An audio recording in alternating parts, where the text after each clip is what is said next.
America's economy was on the cusp of a major boom in the later parts of the 19th century. A series of entrepreneurs came along who were very significant. Depending on who you ask, they'll either proudly refer to them as the captains of industry or grit their teeth, as they call them, the robber barons. The captains of industry, like how cool does that sound? They were like the Beatles of the American economy. Yeah.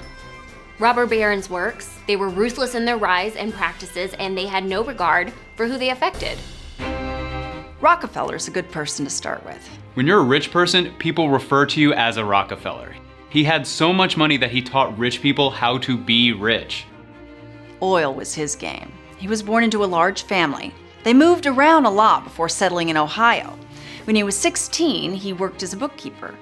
Within 20 years, he owned Standard Oil, which dominated the oil refinery industry in America. Wages exploded for countless Americans during this time.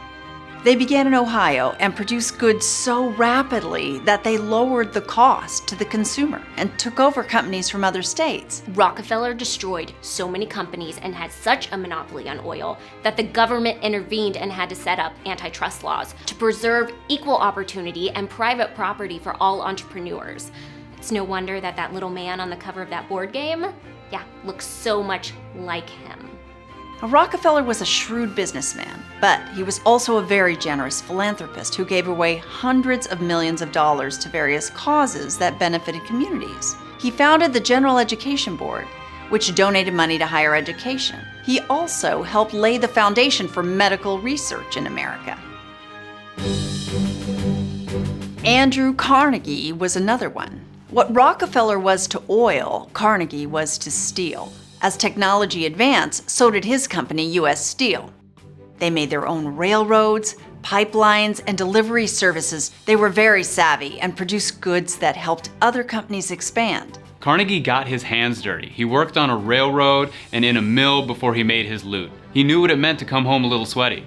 Workers had been doing a great job and making great money, but there was a proposed wage cut. It was 1892. There was a work stoppage and tensions were high. Management brought in thousands of strikebreakers. A massive fight broke out. It damaged Carnegie's reputation, but like Rockefeller, he was a prolific philanthropist, setting up countless trusts and foundations our country reaps the benefits of to this day. It was more than just Carnegie and Rockefeller. Henry Ford cultivated the automobile industry. J.P. Morgan led finance. Their names still surround us. There's Carnegie Hall, and Carnegie Mellon University, J.P. Morgan Bank, Ford Motor Company, Rockefeller Center.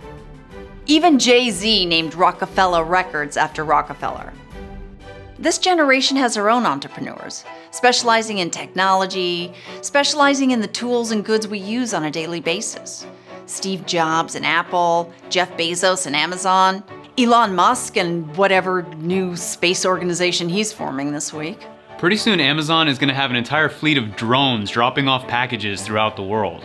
Commerce will be at an all-time high. You'll go to your door, look up and say, "Hey drone, thanks for the coconut oil. See you tomorrow with my protein powder." Companies are booming, but with technology evolving so rapidly, these companies need to keep pace or risk falling behind and losing everything. Even though some of their methods weren't always universally loved, their ultimate goal was to be a positive force in American lives. This was another piece of evidence of history.